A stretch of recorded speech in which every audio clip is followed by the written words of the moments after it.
Assalamualaikum warahmatullahi wabarakatuh. Selamat pagi, salam sejahtera untuk kita semua. Pertemuan pertama kita untuk mata kuliah akuntansi keuangan desa pada hari ini kita akan membahas tentang apa sih itu desa dan undang-undang atau regulasi terkait tentang desa itu seperti apa.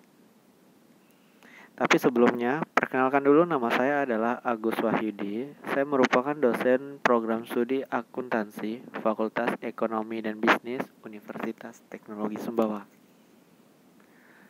Oke. Desa dan pemerintahan desa. Undang-Undang Nomor 6 Tahun 2014 menjelaskan bahwa desa adalah desa dan desa adat atau yang disebut dengan nama lain, selanjutnya disebut desa, adalah kesatuan masyarakat hukum yang memiliki batas wilayah yang berwenang untuk mengatur dan mengurus urusan pemerintahan. Kepentingan masyarakat setempat berdasarkan prakarsa masyarakat, hak asal-usul, dan atau hak tradisional yang diakui dan dihormati dalam sistem pemerintahan Negara Kesatuan Republik Indonesia. Definisi tersebut tercermin dalam Undang-Undang Nomor 6 Tahun 2014 tentang desa. Kemudian diikuti dengan adanya Peraturan Menteri Dalam Negeri Nomor 20 Tahun 2018 yang menjelaskan bahwa pemerintahan desa adalah penyelenggara urusan pemerintahan dan kepentingan masyarakat setempat dalam sistem pemerintahan Negara Kesatuan Republik Indonesia. Kemudian, dalam Peraturan Menteri Dalam Negeri Nomor 20 Tahun 2018 menjelaskan pula pemerintah desa adalah kepala desa atau yang disebut dengan nama lain dibantu perangkat desa sebagai unsur penyelenggara pemerintah desa.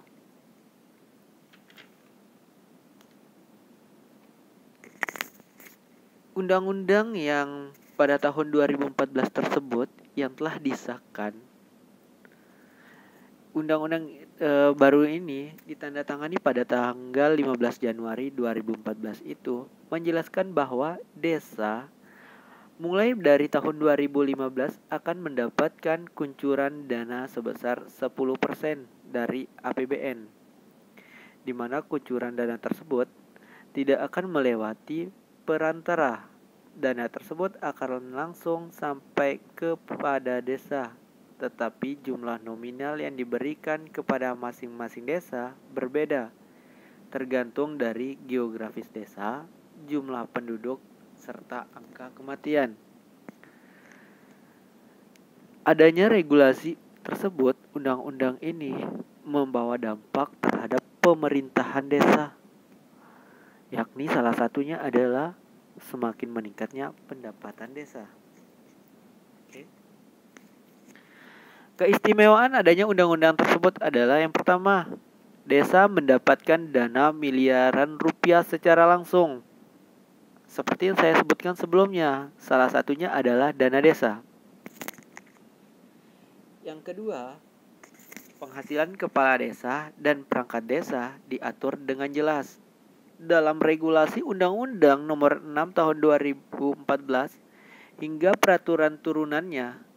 Itu menjelaskan bahwa penghasilan kepala desa dan perangkat desa perlu diatur.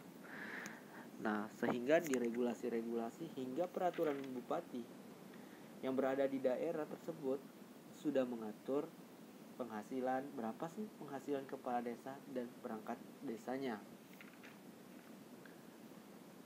Kemudian adalah wewenang kepala desa, di mana dalam undang-undang tersebut wewenang kepala desa atau seseorang yang memiliki jabatan sebagai kepala desa telah diperincikan lagi apa yang harus dilakukannya.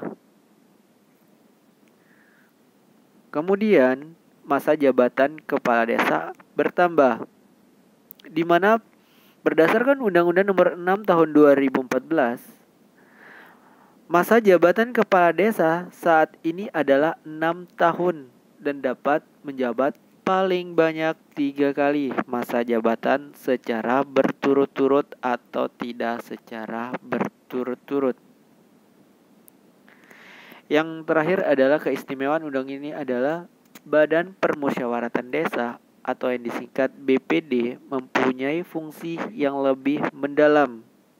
Di antaranya adalah membahas dan menyepakati rancangan peraturan desa bersama kepala desa.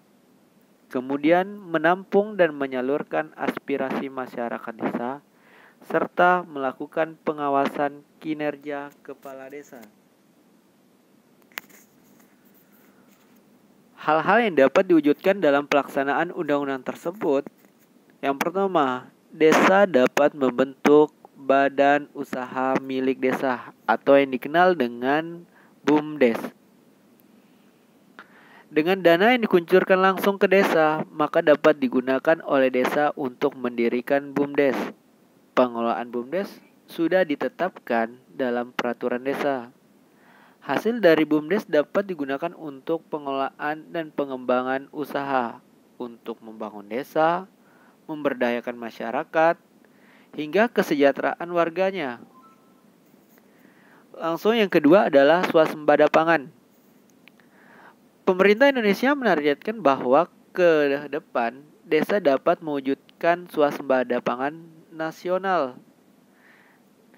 Dengan dana desa dapat digunakan untuk membuat irigasi yang baik, untuk memaksimalkan hasil pertanian yang ada di desa tersebut. Dana tersebut juga dapat digunakan untuk membangun infrastruktur pertanian agar diperoleh hasil pertanian yang paling bagus. Terakhir adalah masyarakat dilibatkan dalam pemantauan dan pengawasan pembangunan. Nah, yang terakhir ini dalam regulasi Undang-Undang Nomor 6 Tahun 2014 dijelaskan juga peran serta masyarakat dalam melakukan pemantauan dan pengawasan pembangunan dalam rangka terwujudnya tata kelola pemerintahan desa yang baik atau dikenal dengan Good Village Governance. Masyarakat desa sebagai pemilik desa mempunyai hak untuk mendapatkan informasi tentang rencana dan pelaksanaan pembangunan. Selain itu juga masyarakat juga dapat memantau langsung jalannya pemerintahan desa. Dari pantauan tersebut, ketika ada hal yang kurang tepat, maka dapat langsung dilaporkan kepada pemerintah desa dan badan permusyawaratan desa. Kemudian tujuan adanya Undang-Undang Nomor 6 Tahun 2014 disahkan adalah yang pertama, meningkatkan pelayanan publik bagi masyarakat guna mempercepat perwujudan kesejahteraan umum khususnya masyarakat setempat. Yang kedua, memberikan penghormatan pada desa, di mana di Indonesia ini terdiri dari banyak desa yang beragam, sehingga perlu saling menghormati. Yang ketiga, memberikan kejelasan dan kepastian hukum desa berkaitan dengan sistem ketatanegaraan Indonesia. Hal ini bertujuan untuk mencapai keadilan bagi seluruh masyarakat desa. Tujuan keempat dari undang-undang ini disahkan adalah menciptakan desa yang pertama, desa tersebut harus profesional. Yang kedua, efektif. Ketiga, efisien. Dan terakhir, bertanggung jawab. Kemudian tujuan yang kelima adalah memperkuat ekonomi serta mengatasi kesenjangan pembangunan nasional. Hal ini kembali lagi kepada hal-hal yang dapat diwujudkan pelaksanaan undang-undang tersebut. Adanya BUMDes dapat memperkuat perekonomian desa. Yang terakhir adalah memperkuat masyarakat desa sebagai subjek pembangunan. Mungkin itu saja dari saya untuk pertemuan pertama tentang terkait desa dan undang-undang desa. Terima kasih atas perhatiannya. Wassalamualaikum warahmatullahi wabarakatuh.